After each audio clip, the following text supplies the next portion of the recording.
તો મિત્રો આપણે અંબેમાના દર્શન કરી દીધા અને તમે પણ અંબેમાના દર્શન કરી દો. તો મિત્રો આપણે પ્રસાદી બધી લઈ લીધી જુઓ ખાલી. તો આપણે મિત્રો કોટેશ્વર મહાદેવ પહોંચી ગયા છીએ. તો તમે વિડીયો બનાવો આપણે તો મહાદેવના દર્શન કરાવી દઈએ.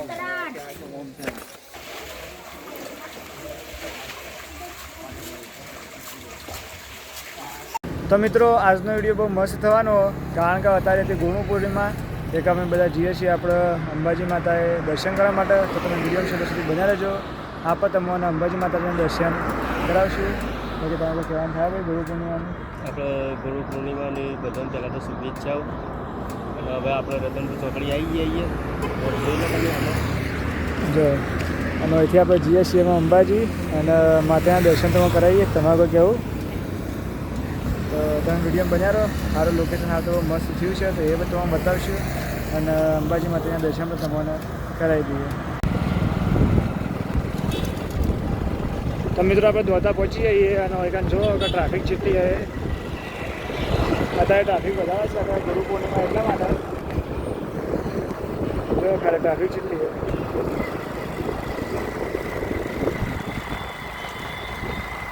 ખાસી ટ્રાફિક છે.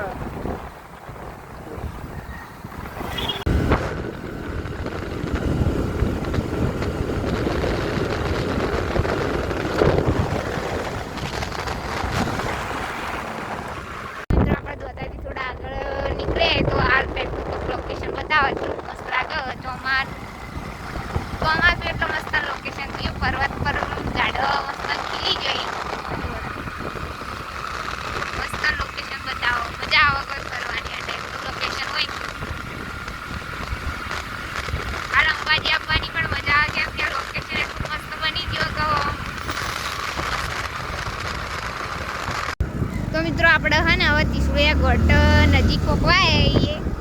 તો તમે જુઓ ત્રિશુળિયા ઘાટે આપણે એટલા જઈએ છીએ.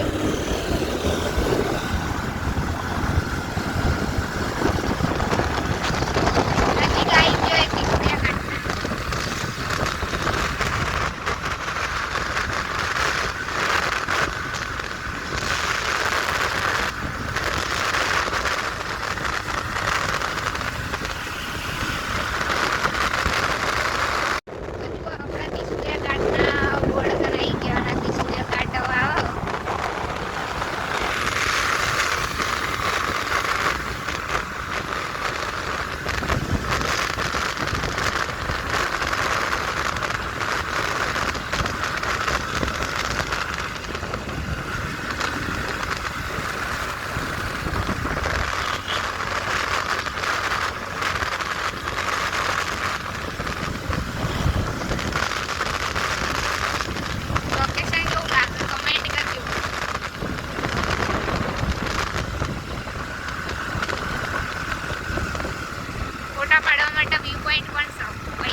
મિત્રો આપણે અંબાજી આવી ગયા છીએ. જોવા ખાલી અત્યારે એટલી બધી ટ્રાફિક લાગતી નહીં. અહીંથી આપણે જઈએ છીએ માતાજીના દર્શન કરવા. તમે વિડીયો બન્યા રહો. આપણે તમે પણ માતાજીના દર્શન કરાવી દઈએ.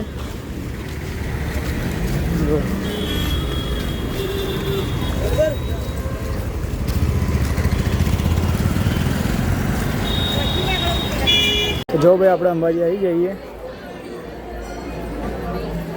જો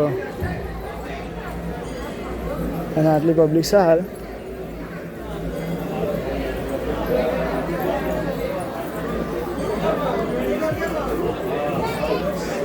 જો ભાઈ અંદર તો મોબાઈલ લઈ જવા જતા નહીં આપણે મંદિરના નજીક, એટલે આપણે અહીંથી તો બહારથી દર્શન કરાવીએ છીએ.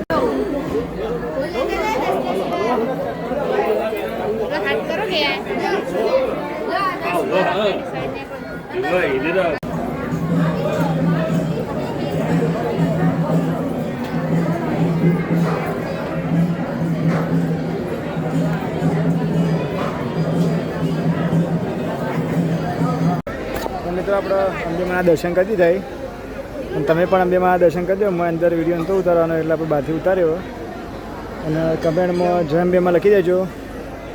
જો બધા દર્શન કરીને આવી જઈએ. આટલી પબ્લિક આવેલી હાલ અંબાજીમાં દર્શન કર્યો એ કે જો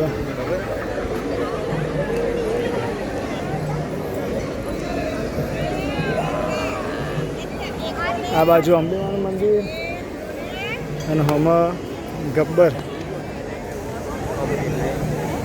જો બાકી કમેન્ટમાં જય અંબેમાં લખી દેજો.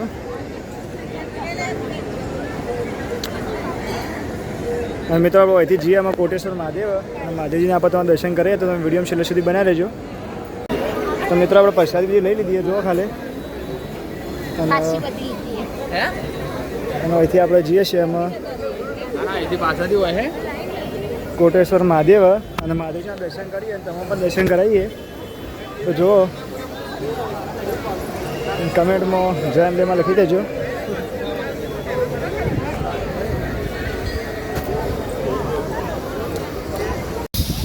તો જુઓ આપણે કોટેશ્વર મહાદેવના મંદિરે પકવાઈએ અને આ કોટેશ્વર આવી જઈએ. એ જો સુપા કોટેશ્વર અહીં પણ બધું પથ્થરમાંથી બાંધી મૂર્તિઓની દુકાનો બધી બધું પથ્થરમાંથી બને. આજુબાજુ જોવો ને તો બસ એ જ દુકાનો દેખાય છે જે પથ્થરમાંથી બનતી હોય એવી મૂર્તિઓની. તમને આગળ જઈને બતાવીએ કોટેશ્વર મહાદેવનું મંદિર. તો આપણે મિત્રો કોટેશ્વર મહાદેવ પહોંચી ગયા છીએ. તો તમે વિડીયો બનાવો આપણે તો મહાદેવજીના દર્શન કરાવી દઈએ.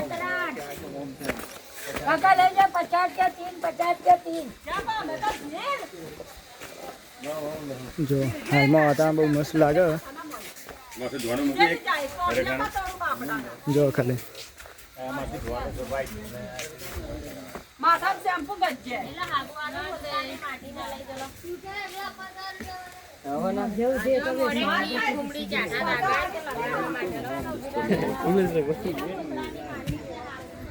જો આપણે ફાઇનલી પહોંચી જઈએ.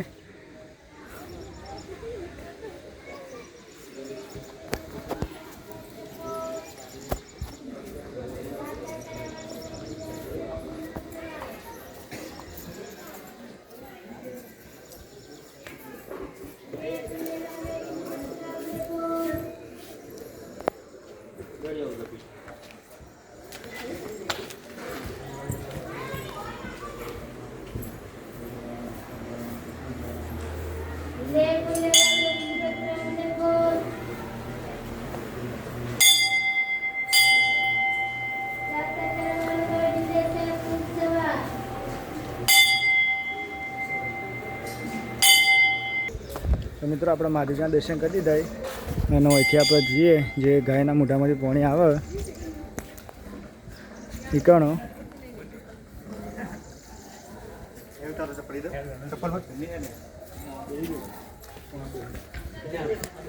જો હાલમાં બહુ મસ્ત લોકેશન લાગે. ખાલી ચોમાસાનું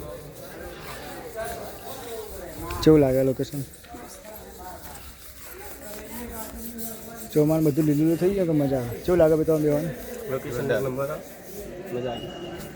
બાકી તમે હાલમાં આવો તો કોટેશ્વર મહાદેવ જરૂરથી આવજો.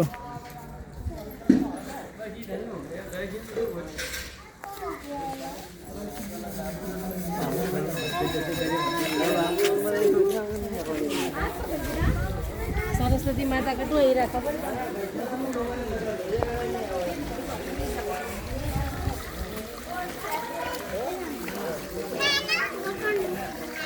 જો મિત્રો સરસ્વતી નદીનું જે ઉદ્ગમ થાય હોયથી થાય. ઉદ્ગમ સ્થાન કહેવાય આપણે સરસ્વતી નદીનું.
મિત્રો આપણે મહાદેવજીને પોણી ચડાવી દીધું. તળાવમાં કેટલા તો મહાદેવજીને પોણી ચડાવ્યો કમેન્ટ કરીને જણાવી દેજો.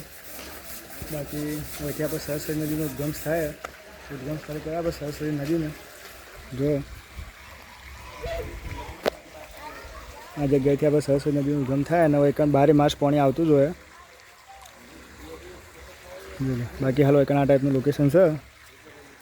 આગળ તો જોતા ને અંદર માછલી દેખાતી છે બધા. એ હે માછલી લેવા હેડે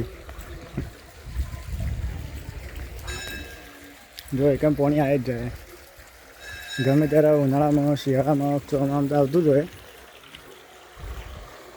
તો ખરા ચોહી એવી છે જો બોલે હરી પાણી પણ ચોહી આવતું છે 12 માસ આવતું છે તો નદી હોય છે નદી ઉપર હેડે નદી આ તો નદી છે પેલા આપણા એ દાડે કીધું એ તો માલ તણે તણે જતી રહી.